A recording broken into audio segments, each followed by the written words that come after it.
On the issue of Kerio Marakwet, we've received a report from the regional security team in Rift Valley on what is going on there. We are beginning to draw two critical exercises that we want to do. One, reorganize deployment in that area. And two, we are contemplating a declaration subject to our clearance by the National Security Council. We are contemplating a declaration of a curfew in parts of that area so that we can have an intensified operation such as we have in Marsabit. You can agree with me that the work that's going on in Marsabit has brought a new lease of life to that part of our country. A lot of guns, firearms in wrong hands have been collected, bullets, and we have a number of suspects whom we believe are critical to the disturbances that have been going on in Marsabit. And we will process them the way we are required to by the law and ensure that they face a competent court to answer for some of the things they have done in the past. We are contemplating doing the same in Kerio Marakwet. That belt, the neighborhood between Kerio Marakwet, West Pokot and Baringo, now requires a new approach. People have been asking me, including leaders from that part of the country, what it is going to take for us to act in the stiff manner that we are going to act.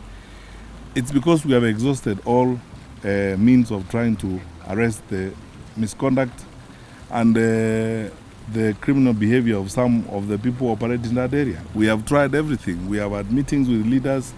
We have asked local leaders to have meetings with their people and discourage them from this primitive habit of, cattle rustling and attacking each other and raiding each other.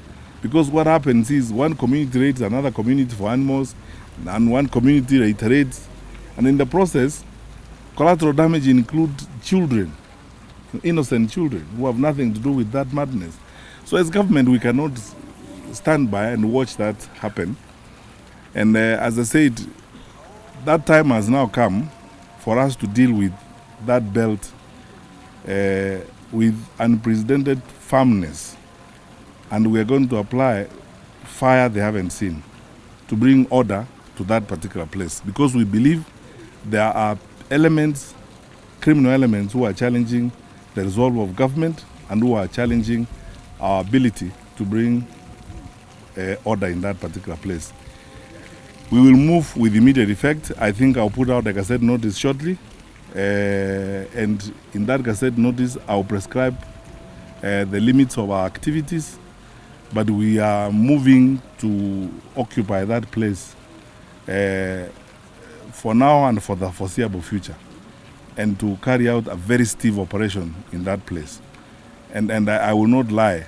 The citizens of that part of our country need to know we are going to apply ourselves in a very tough manner, because we have exhausted all means. Conversations haven't worked. We've been there. We have had meetings with local people. We have had meetings with leaders.